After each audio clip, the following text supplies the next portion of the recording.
So I'm not gonna edit this video. This is gonna be raw and no script.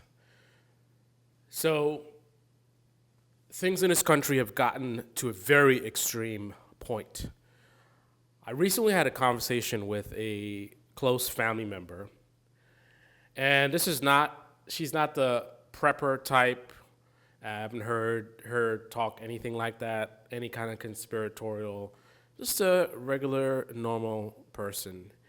And while I was talking to them, and they're just, for reference, let's say significantly older than myself, they were really concerned, even though we didn't say anything crazy. There was nothing that I felt like if it got out, it'd be dangerous or whatever. But, we were talking critically about what's happening in the country right now, what's happening in the government right now. And this person expressed some real serious concerns in terms of our call potentially being monitored and what the implications of that could mean for herself and for myself.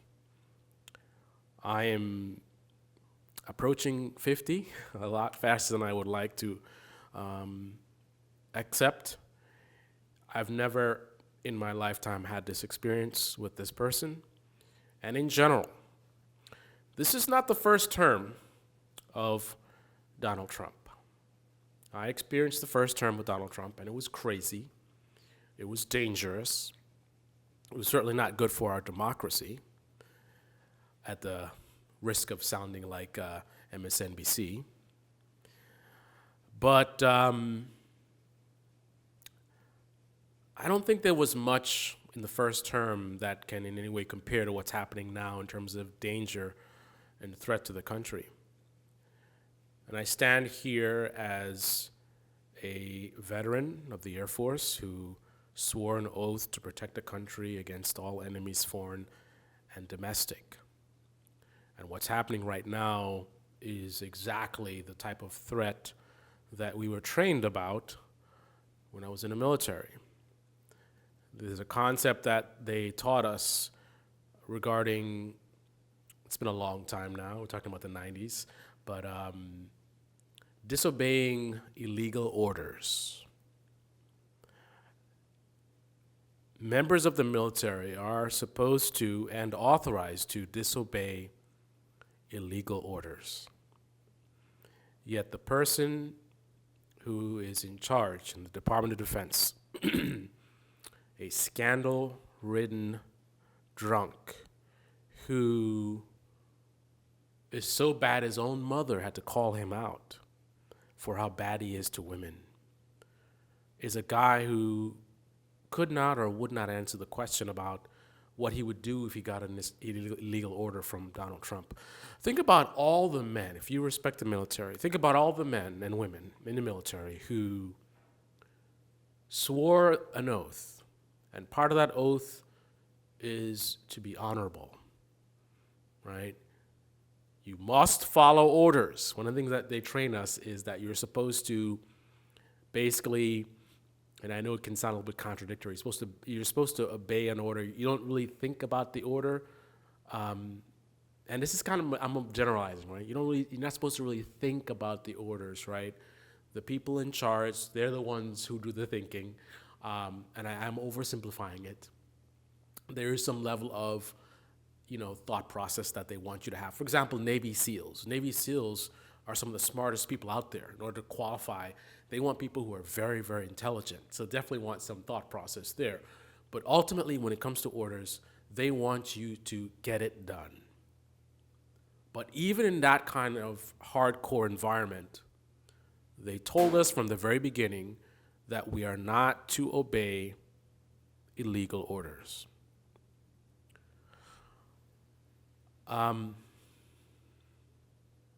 If you're a conservative, I want you to consider some things. I would like to make a reference to the expression, I don't remember how it goes, but something about they came for my neighbor and I said nothing, Then they came for some other group and I said nothing. And then somebody else, right? And then eventually they came for you and you're like, ooh, right? If you like what's happening right now in the country, you're probably not unlike myself. I know because I call out both sides aggressively. I call out the left, I call out the right. People look at me as a centrist. I'm not a centrist. I am a radical, a true radical, right? The right-wing media likes to frame more normie, moderate type people as radicals. They are not radicals, right? I'm a radical. I would like a revolution in this country, probably like you do, right? I would like a revolution because I recognize the pain and suffering that's being inflicted upon so many people in this country that are being left behind. The rich are getting richer, the poor are getting poorer. You know, people started doing roommates, and then it's like 2 people, 3 people, 4 people. Now you got 6 people living in an apartment because they can't afford the rent. People can't afford their mortgages. People can't afford health care, right? And incrementalism is not the answer. You have a building, right? 2/3 of the building is in flames, and you want to come with a gallon of water. You're going around the neighborhood collecting gallon of waters. Bring your gallon of water jugs and we'll throw it in there. And we put the TV out. Great. What happens in that scenario is you will never catch up to the blaze, right? For every inch that you make forward, or progress forward, right, feet are being burnt, right? So you're just falling behind, you're falling behind, you're falling behind, you're fooling yourself. You're not really accomplishing much. You could focus in isolation on, like, we put the TV out, we put this thing out, and yes, historical, we've put out more items than anyone has done in the past. Meanwhile, now half the building is on fire. That is the way I see this country. We need radical change. In my ideal political scenario, we get someone in office who would be more left-leaning, although I have a lot of issues with the left. From that realm, from that ideology, comes the ideas that I would support. I just would support them with a much more seriousness, right? I would like to pull that away from the influencer class, this is all content for them, and put those plans and policies in the hands of people who are serious, people who aren't political influencers, who are looking for clicks on Instagram or Twitter, right? But I do like a lot of the policies they talk about, right? The execution is what I have a problem with. So in my ideal scenario, there would be someone who would be left-leaning, who would be sort of like myself, allergic to the influencer class, focused on results, getting it done, right? Getting big, bold things done, and having an attitude of can't stop, won't stop, get it. Don't want to hear excuses, right? Let's get it done, right? I don't want to hear about what we can't do. I want to hear about what we can do. It would almost feel somewhat similar to what's happening right now with Donald Trump. But there's a key distinction between the revolution that I would like to see versus the revolution that you are sitting by quietly and allowing to happen. In my version of this, there is a push to the very limits of what is allowed based on our laws, but you never cross the line, right? You have a respect for the laws, right? Let's find a way to legally do it. So in contrast, this whole thing with Doge, right? If I were sharing of the ideology of many folks on the right, and I think Doge is doing good cleaning up that government waste, right? in my revolution, they would do things responsibly and not recklessly, right? You don't have a bunch of unvetted people getting access to a $6 trillion payment system, right? A bunch of young guys that don't have the experience nor the maturity. I don't care how smart they are. They're human beings. Our brains are still in development. When you're 18, 19, your brain is not fully formed. You can't even rent a car at 25, right? So even if you were to bring in these so-called geniuses, you would definitely want to have a lot of control over them, right? In terms of, we want to hear your bright ideas, but you must execute these ideas in a methodical way that considers risk. And with a $6 trillion payment system, the risks are massive. And it's not just that. Forget about USAID or whatever. They are messing around with our computer systems. If these systems go down, America goes down. Think about the FAA, all of the systems crashing. Think about an enemy of this country getting access to these systems. Think about one of these young kids being compromised by spies in other countries and injecting some kind of a backdoor. Think about maybe Elon Musk right now controls this country because he put ransomware in our computer systems and told Donald Trump, you keep pretending to be the president and everything's gonna be all right. But if you betray what I tell you to do behind closed doors, I will pull this trigger and shut down the entire government infrastructure and you're gonna take the blame, right? And if anything happens to me, by the way, Donald Trump, everything triggers and it all goes down and you take the blame. You will rot in prison. So know this, behind closed doors, I am the boss. I run this country, right? But you are the reality TV president. You go on TV and do your thing and you sign the stuff that I send you, my people send you, right? For all we know, our government has already been taken over by the richest man in the world. And who knows where his allegiances lie? This is a guy who has conflict of interest in China, right? People want to talk about Biden, Hunter Biden, whatever. This guy, not through his son or family members, directly has conflicts of interest in China. He's not even born here, like myself, was not born here, right? And also, he exists in a completely different universe than all of us. As the richest guy in the world, you can't even imagine his thought process, his universe that he lives in, right? None of us knows what it's like to have that kind of money, that kind of power, right? Elon Musk is a very dangerous man. What they're doing in this government is reckless. It can be done in a methodical way, even fast. People say, oh, red tape. It can be done methodically, strategically, in a way that considers the risk to this country, right? And it can be done quickly in that way. There's no reason to be doing things as sloppy as they are, right? They're exposing this entire country to a cybersecurity threat. They're exposing this country to something maybe they don't have to even have bad intentions. Someone makes a mistake, a young 19-year-old. We've all been 19 years old before, and everyone's telling you how smart he is. Maybe gets a little arrogant, right? Messes around with something, takes a risk like a lot of teenagers do, right? And then the thing about it is, if you do that at Tesla, maybe, one of the test cars crashes. Maybe the guy gets injured, maybe he doesn't, maybe he dies, maybe he doesn't.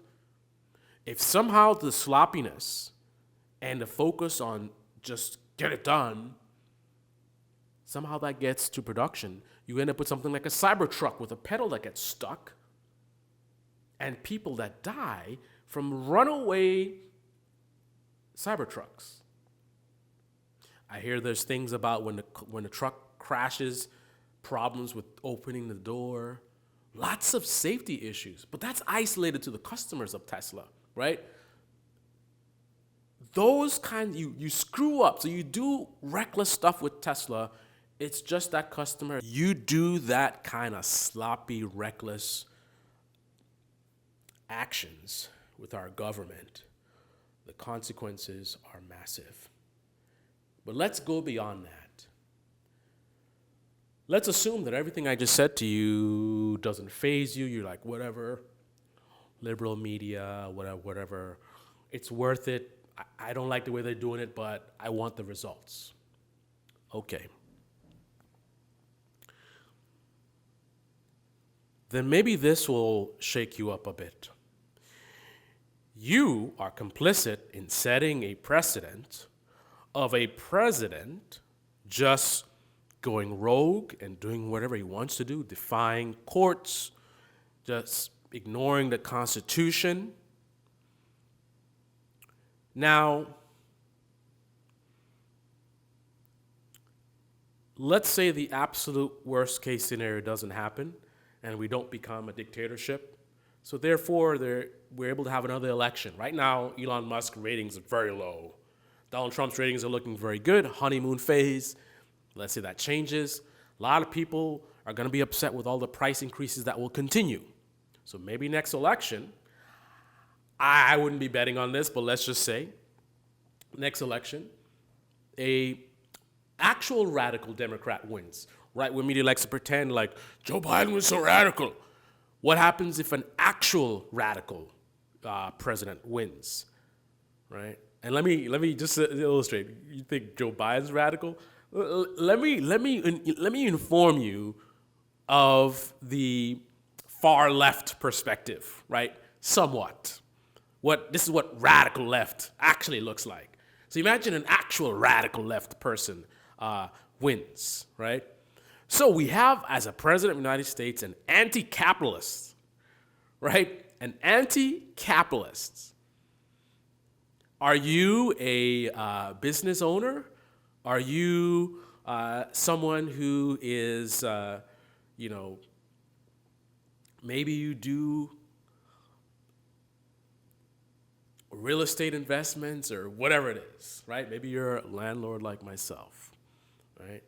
Imagine executive orders, right, to basically make being a landlord illegal, right? Imagine an executive order limiting pay at putting pay caps, right? So we're going to make sure that everyone makes, I don't know, $90,000 a year or something, right? So if you're making $200,000, your salary gets cut in half. Right? Or how about this? Executive order mandating in all government-funded schools, they must, quote unquote, indoctrinate the kids about the benefits of being trans. Right?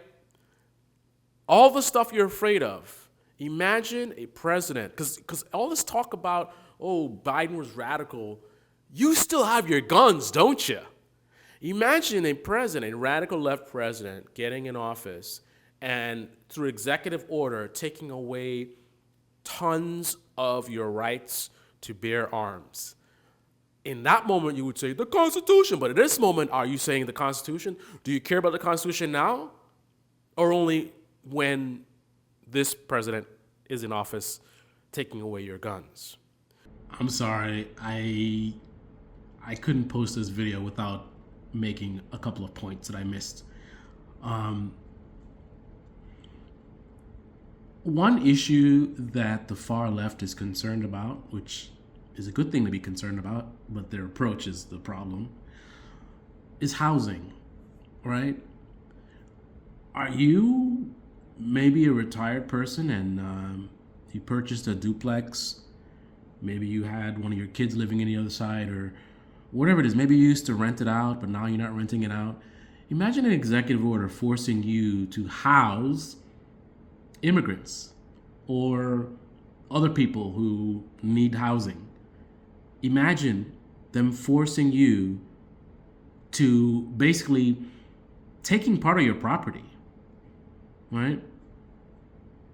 Now you would say the Constitution, whatever, blah, blah, blah. But right now, they're not worried about the Constitution. They're not worried about precedent and what you can and cannot do. They are in a mode of, Let's push this thing as far as we can and do whatever the hell we want to do. And you guys are sitting idly by and silently by and allowing it to happen. What happens when that kind of attitude is turned towards you? Again, you've been hearing for years people talking about they're coming to take your guns, yet you still have your guns, right? But right now, you are opening the door to maybe losing your guns, right? Maybe losing a lot of your freedom of speech because some radical left person comes in and, maybe they designate by executive order that MAGA is a terrorist organization. And they start coming after anyone who was associated with MAGA and send you guys to Guantanamo Bay for interrogation.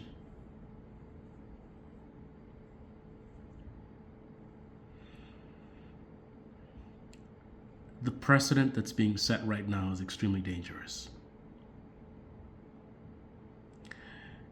If someone was doing this kind of thing in service of things that I support, I wouldn't be sitting by quietly and just letting it happen because I like the things that are getting done. Because I would be terrified. What happens when the other side gets in power and does the same thing? Now, some of you childishly would think, take it out of my dying hands, or whatever the expression is, right? Good luck going up against the United States military, right? How's it go? Here they come, zooming to meet her thunder, atom boys, give her the gun. Good luck with that. You're going to get a missile up your ass so quick. This is not 1776. This is 2025. I don't care how badass you think you are with your guns that somehow didn't manifest in anything on January 6th, right? That was a time where a lot of people thought the presidency was being stolen. And yet with all these guns and all this militias, whatever, what did you accomplish, right? So if you didn't accomplish anything then, I don't think you're going to accomplish anything with some radical left-wing president is in office coming and taking away your guns. All you're going to end up doing is getting a bullet up your ass, right? You going up against the military, you will lose. I guarantee you that. You will lose. Don't listen to these right-wing media talking about our military is all woke. You can believe that if you want to, right? But I'm telling you right now, you're going to get a bullet up your ass. You do not want to set a precedent for a president to just be rogue and just doing whatever, right? And it's okay when it's stuff that you want. Because what happens when the next guy does that? That's why even though I want revolution, I want radical, I want bold, right? Terms like gutted, I might actually appreciate, but I want it to be done methodically. I want it to be done with thought and care. I want it to be done with respect for our country, that thousands have died so that we could have the freedoms that we enjoy. Right? I want radical change, but I want it done the right way. I'm going to end on this.